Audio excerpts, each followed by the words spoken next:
Good morning. Today is February 26th already.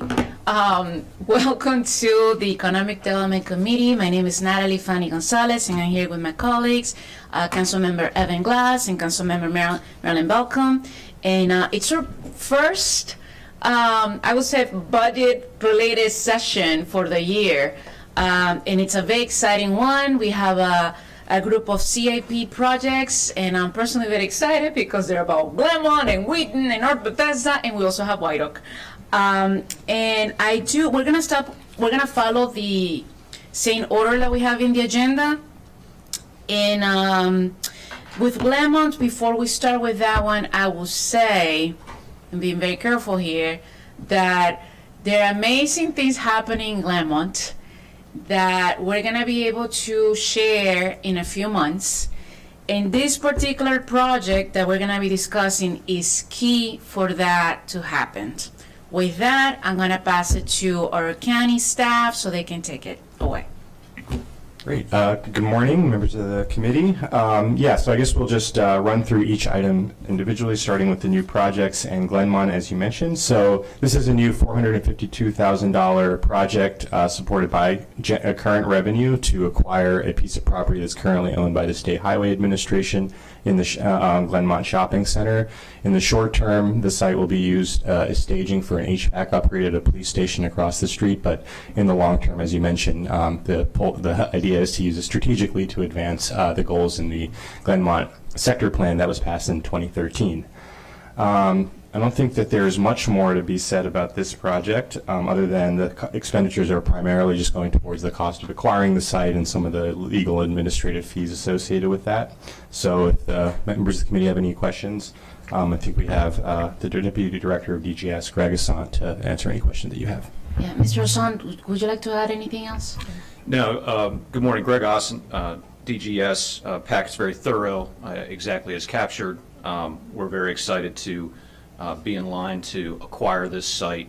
A little bit more detail about the center itself. As you all know, and as the sector plan mentions, and then a further technical assistance panel through ULI subsequent to the master plan, one of the challenges with the redevelopment of the Glenmont Shopping Center has been the fragmented ownership of 12 to 13 different parcels that make up the shopping center. We will be one of those after this acquisition is finalized, and that will put us in a position to have some skin in the game, so to speak. So we're excited about that. Do any committee members have questions? No? Okay, if not, let's move on to the second project, and this is another exciting one. This is the... If I can just interrupt for a moment, can we assume then that the committee supports this project? We're going to stop you at the end of each project and make sure we hear that. Are we making that assumption? That's what I thought. Great, okay. Thank you. Thank you for pausing on that, Marlene. The second one on the agenda is the Henry Jackson Foundation for the Advancement of Military Medicine. If staff can please take it from here. Sure. So this is an exciting economic development initiative. $300,000 in current revenue will support the build-out of flexible mini wet lab space at the foundation's headquarters in the Rock Spring area of Bethesda. The space will help advance some of the businesses and research institutions that are associated with HJF. They study military medicine for service members and their families, and thinking about technologies and therapies that could potentially help that group specifically. And so this will help elevate Montgomery County's association with that research and work that comes out of that lab, and it will also be an opportunity for Montgomery County businesses that are not associated with HGF that also work in military medicine to use that space potentially and advance their work. So truly a pure economic development initiative. I think the Henry M. Jackson Foundation will take the lead on building out the space, and this is money to support that initiative. And we have representatives from the County Executive Office to speak on this. So. Would you like to share? I see Sure. Costello. Good morning, everybody. This is an exciting initiative. It enables the county to leverage this relatively important but small amount of money to not only expand needed mini lab and shared lab space in the county, but through a formal MOU, we will be partnered with the Henry Jackson Foundation, a globally recognized research institution with 1,500 major research projects going on every year. It will be Henry Jackson Innovation at Montgomery County. They are connected and run clinical trials in almost 40 countries around the world. It will give better access to our innovators throughout the county to do especially early stage startups for whom clinical trials are very expensive. So they are sharing that type of access and their other expertise with other companies in our network, whether or not they reside at or will reside at Henry Jackson once this is completed. Right now, they are planning to put in $1.7 million, triggered by our $300,000 investment. So it's a good leverage of funds. Thank you. Councilmember Balcombe. Yes, thank you. This is a fantastic opportunity, and I think that the Henry Jackson Foundation is fantastic and a great asset to our community, and I support it.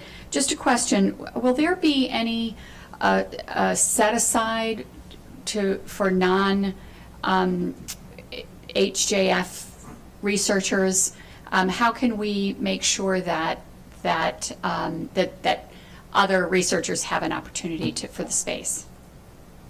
So there's, as part of our MOU agreement that we've signed with HJF, there will be, and I forget our technical term for it, but an advisory council, a vetting council that will accept dual-use technologies. That means they will help military personnel as well as civilians into their incubator.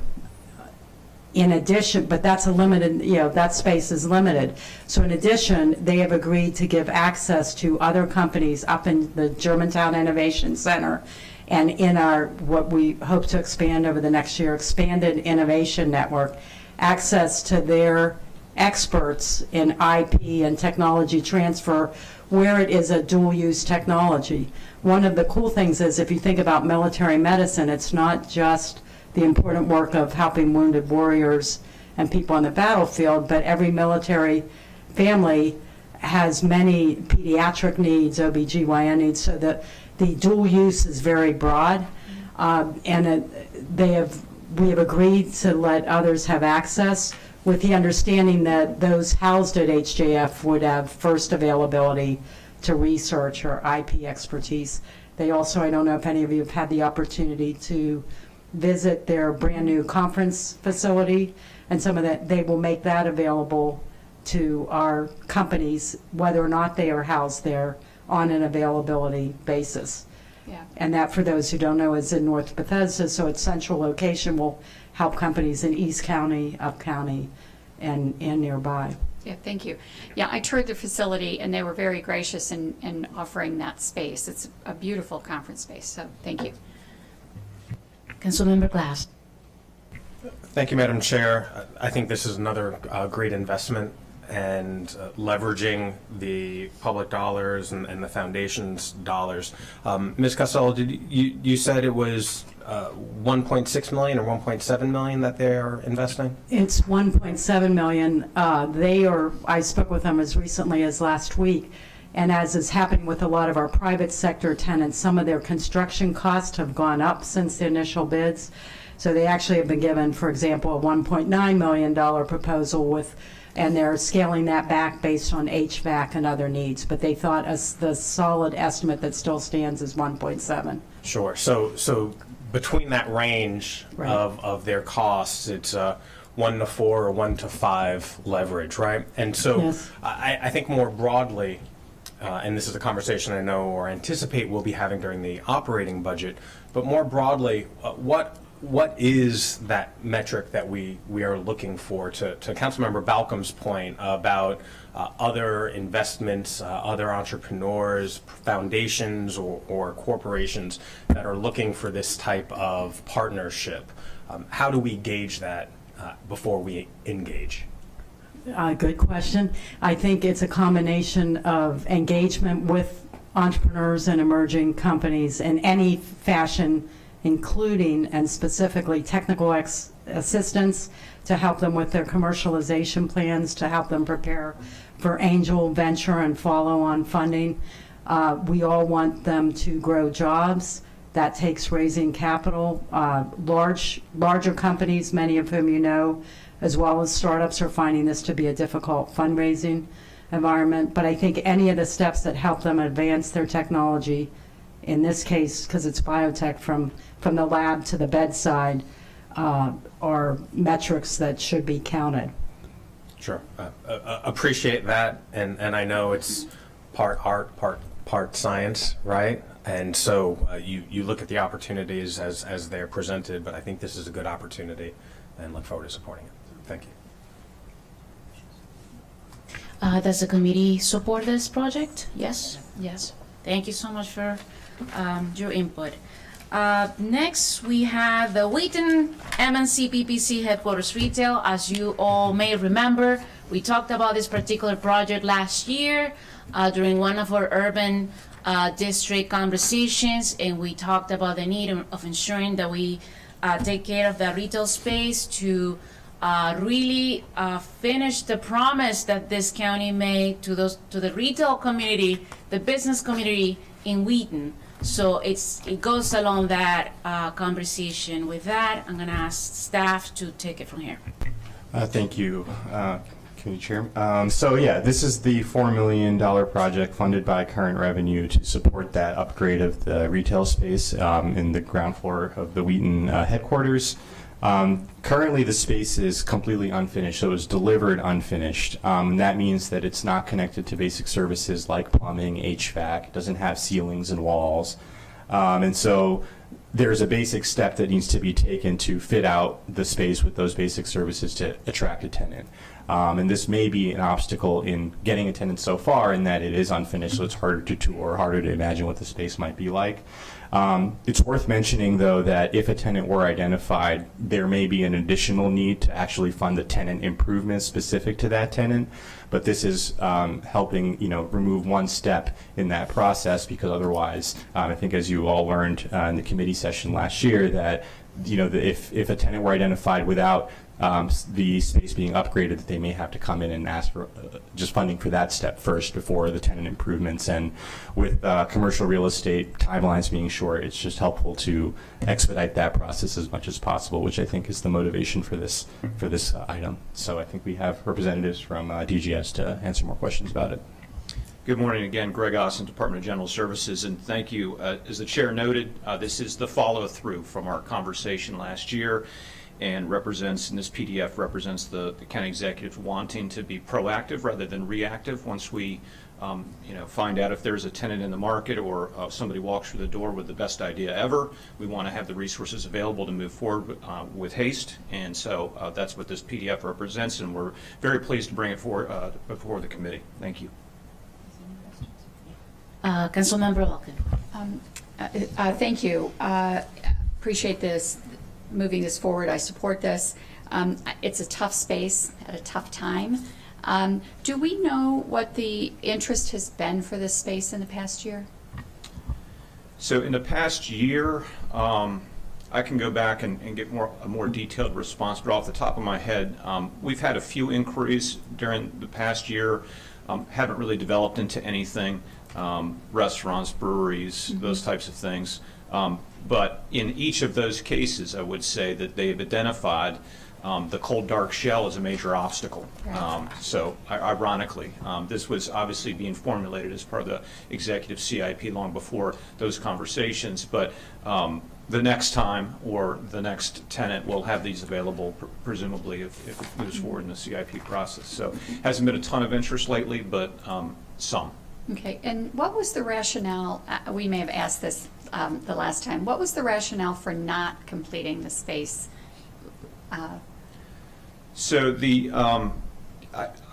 I'm going to guess that it was just simply value engineered out of the project. Okay. At the time, the Wheaton headquarters project, and again, was not administered by DGS, was a DOT project, and so I'm not privy to all of the details or don't recall all of the details, but it was just a cost issue at that point, and not having a specific use in mind made it even more challenging. So that was the reasoning. Okay, thank you. That was the reason. I was on the planning board during that construction, and that was it. We didn't have the money. Councilmember Glass. Thank you, Madam Chair. I know you are extremely excited about this and began talking about it immediately upon being sworn in and joining this council. So I will support this, but I just have a broader question.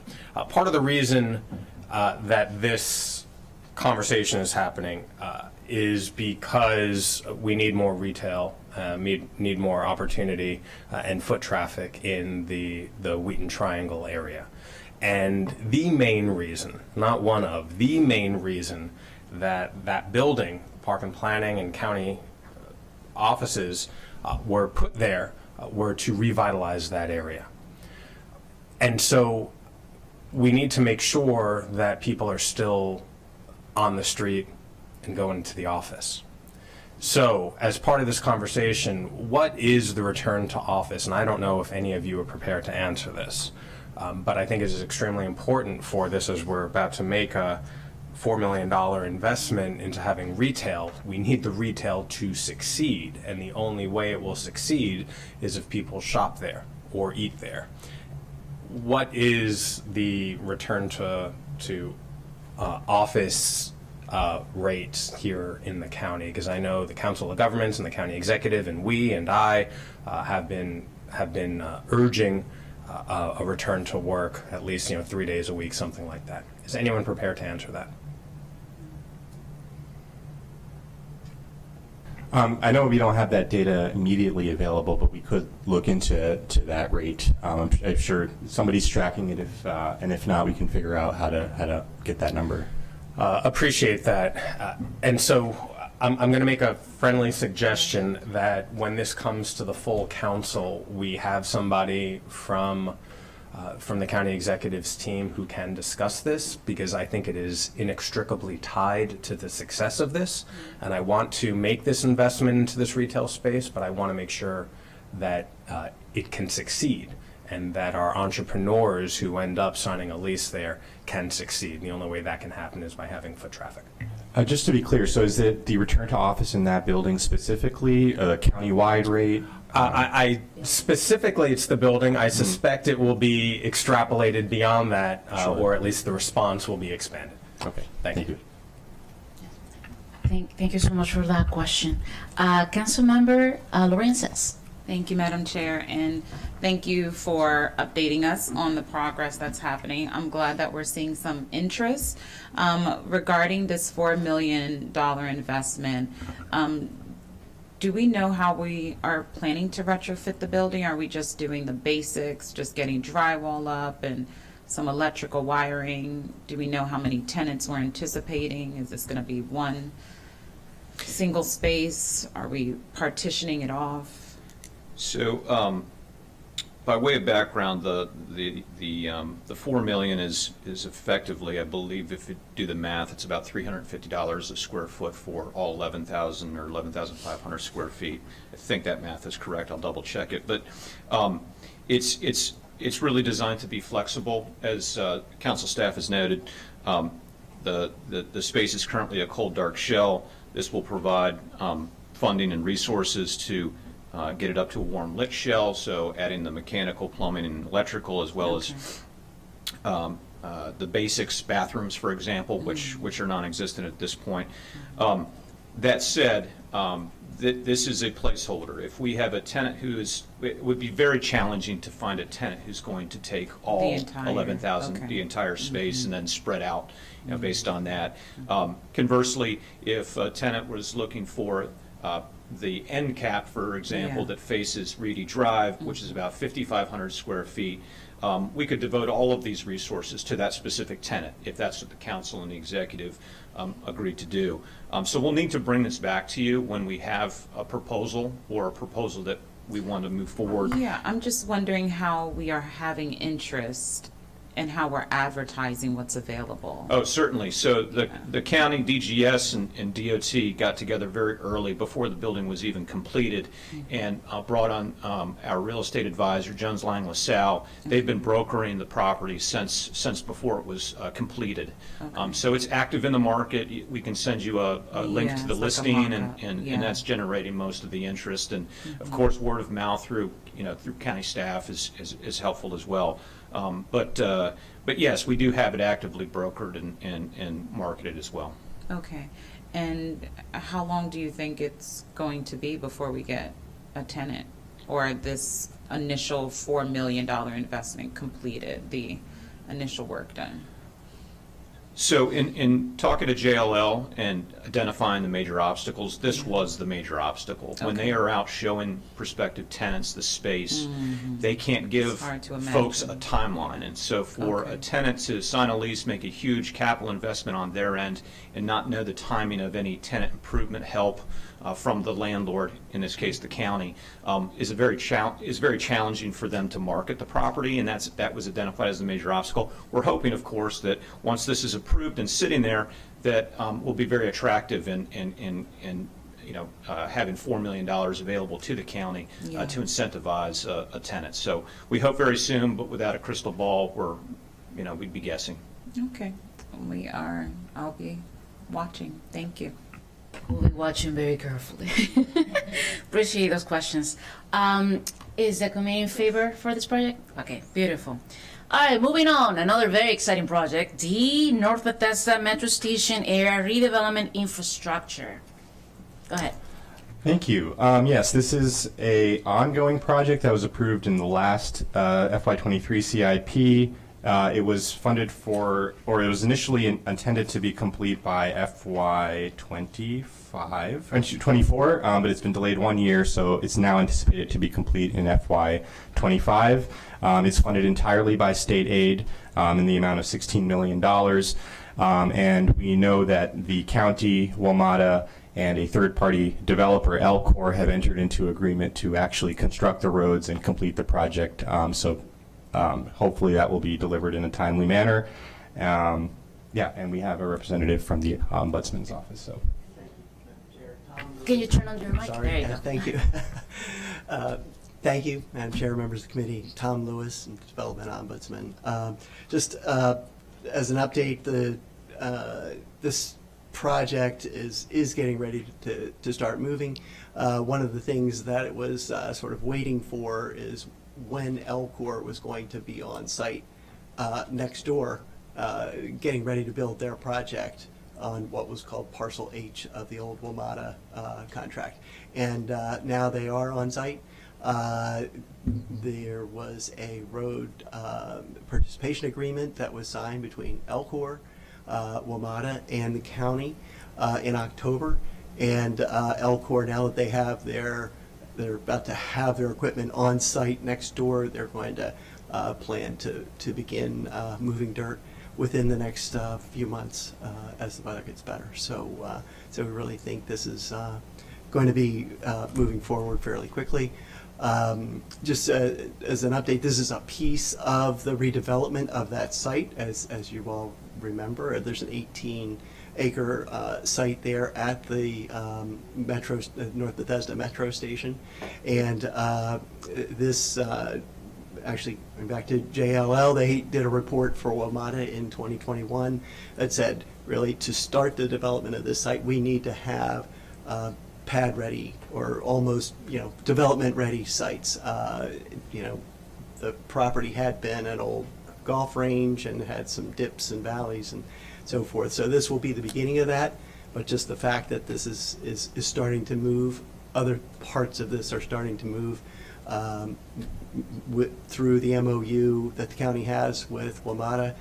We're hopeful that we'll be able to put in a federal raise grant application for the north entrance within the next week, before the end of February.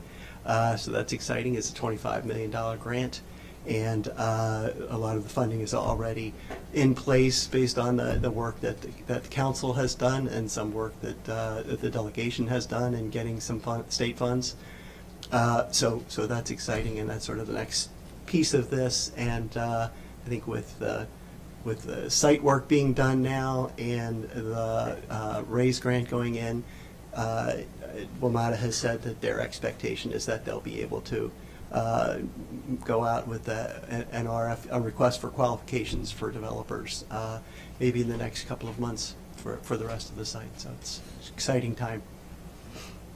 Great, Mr. Lewis. Thank you so much for that update and the reminder that we have a great state delegation in Montgomery County, and we thank them for all their work getting us $16 million to cover this. Do we have any questions from the committee? No? Okay, with that, I'm assuming it's a yes. Yes. All right, let's move forward. Thank you so much. Thank you. Next one, we have E, White Oak Science Gateway Redevelopment Project. Very interesting one, and when you talk about the schedule for that one, so if you can please start, that'll be great. Sure. So just some basic facts. This is an ongoing $47 million project, and this CIP is funding $39 million. There was $40 million dedicated for roads, so the bulk of that is anticipated to take place over this next 6-year period.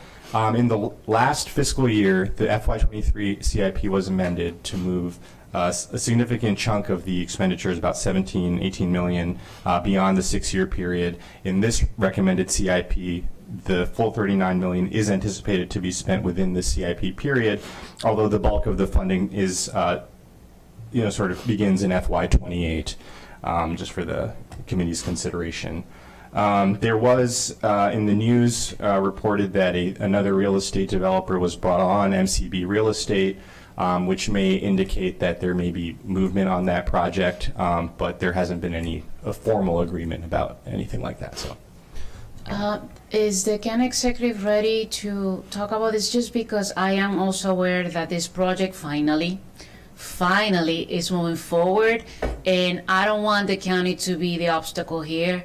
So what's the situation if once the agreement, do we need to wait for the new developer to sign an agreement? Is that what's happening for us to fix the schedule that the county executive is proposing? And I think he probably put this together before he knew that we have a new developer coming in, right? Certainly. Again, Greg Austin, Department of General Services, and I can speak to the PDF in the background here. The $40 million represents the county's commitment to essentially reimburse the development partner, their future development partners, on roadway infrastructure, and it's been in the CIP since the inception of the project and approval of the development agreement between the county and GLDC, as noted in the packet, Global Lifestyle Development Corporation. We have heard, and I don't have anybody here from the executive's office to speak on the specifics, but I can tell you that GLDC does have a development partner. They are moving forward in discussions with the county executive's office, with DOT, all towards submitting preliminary plans to Park and Planning later this year. So remarkable progress and excitement about actually moving this project forward. I suspect that we'll need to come back and have a conversation with the committee and council at some point regarding the timing of this roadway infrastructure once we understand the need. There were 3 master plan roads as part of the White Oak Science Gateway Master Plan for this particular project. And again, the site is 300 acres, and it's not all going to get developed at the same time. So as the developers determine which sections of the project will move forward, that'll of course identify which roadway projects will need to go first, and then we'll be able to come back and inform the committee and council as to the sequencing of events and the need for moving this money around however we deem necessary. So we can say that we are, I know Councilmember Glass has questions, but assuming that we move forward, then we can just say yes, but hold on, you're gonna come back and go through the schedule after you hear back from the developer. We do, Okay. and I left out, and I should have mentioned, because this is noteworthy, we did, as part of the original development agreement, we do already have a road participation agreement documented and executed. So it discusses the details of how this money would be appropriated for those projects. The only thing that we've been missing is the development partner, the firm and the entity that's actually going to move the project forward, incur those construction costs that these are eligible to be reimbursed. So once we understand that in a little bit more detail, we will certainly brief council and the committee. Understood. Thank you so much. Councilmember Glass. Thank you. So the timing of all of this, I think, is right, because last week or a week ago, or 2 weeks ago, I met with the project team and got an update, and I am very excited about this proposal, which has been a long time in the making. And for my colleagues, understanding, every time since I've been on the council, we've had the CIP issue come up. We have discussed the project itself and the state of limbo that it is in, and now it seems to be moving forward.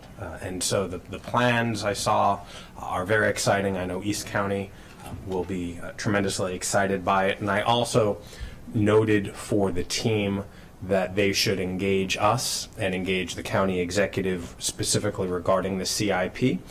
The meeting that I had with them was just an overview of the proposal, and I reminded them that that this week, that today, we would be taking up the CIP, which is important for them. And so there might be, for staff acknowledgement, there might be some communication with them, but I'm excited about this. I'll support this, and way to go, East County. And we have the attorney for the developer in the back, by the way, so I see Scott.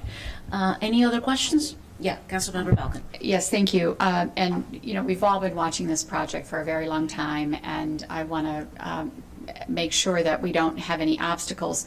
So just to clarify, what's presented here today is a delay. That's a question, right? So I don't know if we want to support what we have in front of us today.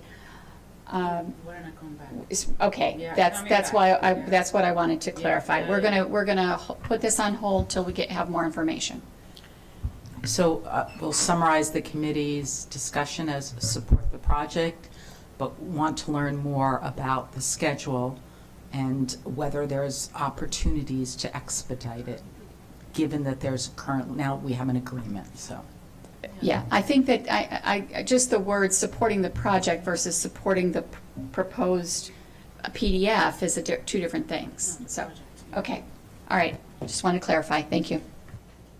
Is the oh, you have a question, Councilmember Sayles? So, I just want to clarify what we're going to be approving today.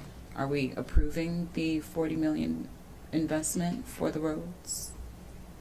You're saying that we like the project, Yes. but they're gonna come back to revise the more schedule. details. Oh, The okay. schedule, yeah. Okay, okay. Because Very we good. have new information with a new developer that came in.